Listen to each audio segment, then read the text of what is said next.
Bonsoir Chérif. La mutinerie à la prison de Rebeuss d'hier au centre de l'actualité. Je sais que c'est un sujet qui t'intéresse particulièrement. Tu es l'auteur de ce film documentaire, excellent document, sur la réinsertion post-carcérale, film qui sera diffusé d'ailleurs demain jeudi sur TFM. Nous recevons un droit de l'homiste très engagé, Seydi Gassama. Bonsoir. Bonsoir. Vous êtes le président d'Amnesty International section sénégalaise. Un mort et une quarantaine de blessés. Bilan officiel de la mutinerie d'hier à la prison de Rebeuss. C'est le bilan que vous avez aussi? C'est l'information que nous avons. En réalité, il y a beaucoup de supputations autour de ce bilan.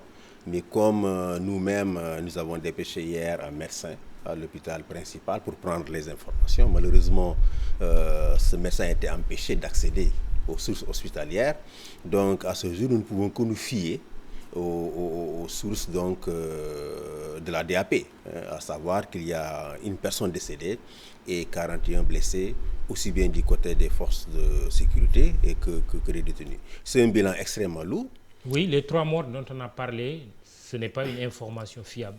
Ce n'est pas une information fiable du tout, parce que s'il y avait 3 morts déposés dans une morgue à Dakar, personne ne pourrait cacher cette information-là. Néanmoins, c'est une rumeur qui circule et nous pensons que si elle est fondée dans les prochains jours, la vérité verra jour. Parce que quand même, on est dans un pays où on ne peut pas cacher ce genre d'informations. Cela dit, je pense qu'un mort et 41 blessés, c'est quand même un bilan extrêmement lourd. Dans l'histoire récente du Sénégal, je ne me rappelle pas qu'on a eu une mutinerie qui a causé autant de blessés et un décès.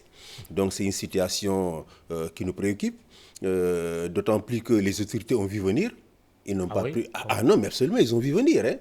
D'abord, je dirais qu'on a tendance à blâmer l'actuel régime, mais cette situation qui a abouti à cette mutinerie, c'est depuis 10 ans. C'est depuis 10 ans qu'on a regardé les prisons au Sénégal se dégrader. C'est depuis 10 ans qu'on a pratiquement créé une sorte d'engorgement au niveau des tribunaux.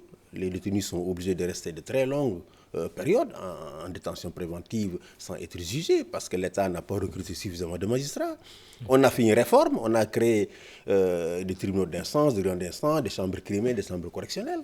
Quand cette réforme avait été faite, nous avions applaudi très fort parce que nous estimions que les chambres criminelles... C'est en train d'être éprouvée ou vous pensez qu'elle a atteint ses limites? Non, je pense que déjà elle est en train d'atteindre ses limites parce que nous pensions que les chambres criminelles allaient fonctionner de façon permanente. Il y aurait des chambres correctionnelles qui siègent tous les jours. De même, les chambres correctionnelles devraient fonctionner tous les jours. Mais pour qu'elles puissent fonctionner tous les jours, il faut évidemment des cabinets d'instruction pour instruire les dossiers. Parce que quand vous allez en criminel, il faut une instruction. Et donc il faut que l'État recrute des magistrats. Il faut que, bien entendu, en plus de recruter des magistrats, il faut également créer de nouvelles prisons. Vous dites qu'il faut fermer Rebeuss. Nous disons qu'il faut fermer Rebeuss parce que Rebeuss Comment on ne se réveille pas comme ça pour fermer une prison? Ah non, nous avons dit qu'il faut construire une nouvelle prison et fermer Rebeuss très rapidement. Cela fait 4 ans. Dans quel délai? Mais dans un délai de 3 ans, on peut fermer Rebeuss. Dans un délai de 3 ans, en 2 ans, on peut construire une nouvelle prison. Avec cette Madame Aminata Touré, c'est Madame Aminata Touré qui avait annoncé la construction d'une prison à Sébikotane. Avec cette croyance populaire qui a la peau dure, on ne construit pas ici une prison au risque d'y séjourner. Je sais que même s'ils le démentent, les autorités actuelles, comme les autorités précédentes, croient en cette croyance-là. Ce qui est vraiment dommage. J'ai dit une fois que si réellement ils ont peur de construire des prisons, eh bien, ils n'ont qu'à sous-traiter la gestion des prisons à des privés.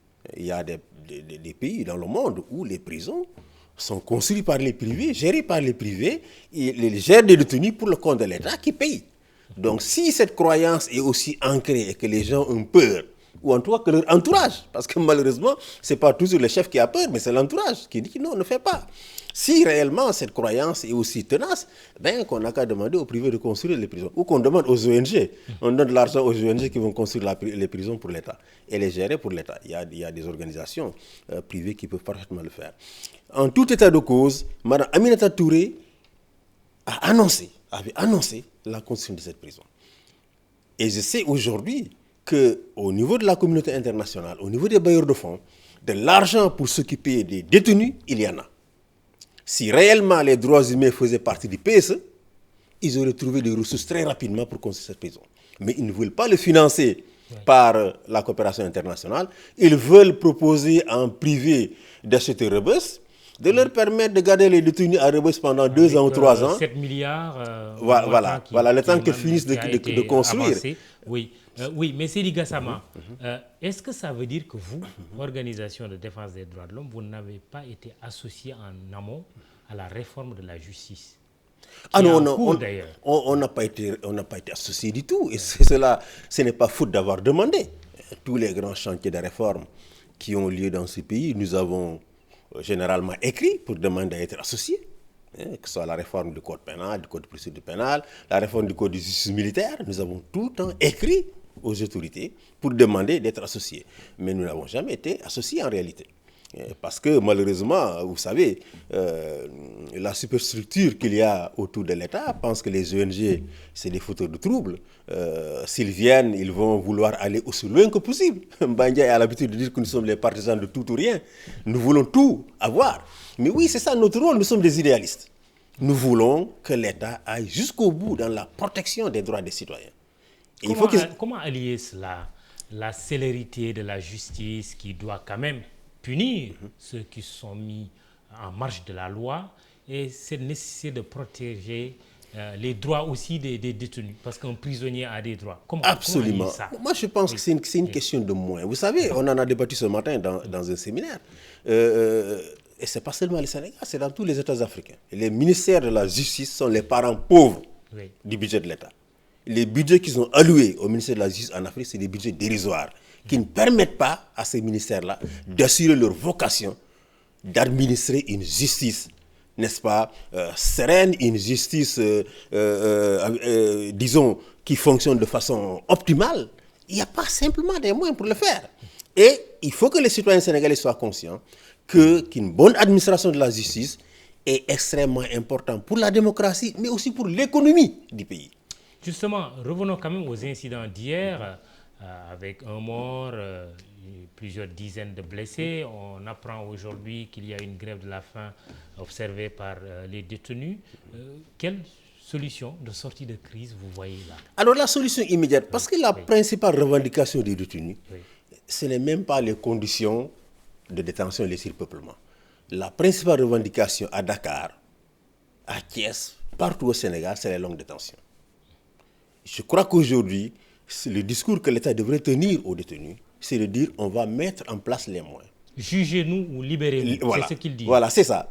Bien entendu, on ne peut pas libérer tout le monde. Oui, mais ce que l'État peut faire... On a entendu la bande à Alex et Feu Ino réclamer une grâce au président de la République après 18 ans passés en prison. Absolument. Mais ces gens-là ont été jugés et condamnés. Absolument. C'est différent de ceux qui sont en détention préventive. Préventive, hein? Oui.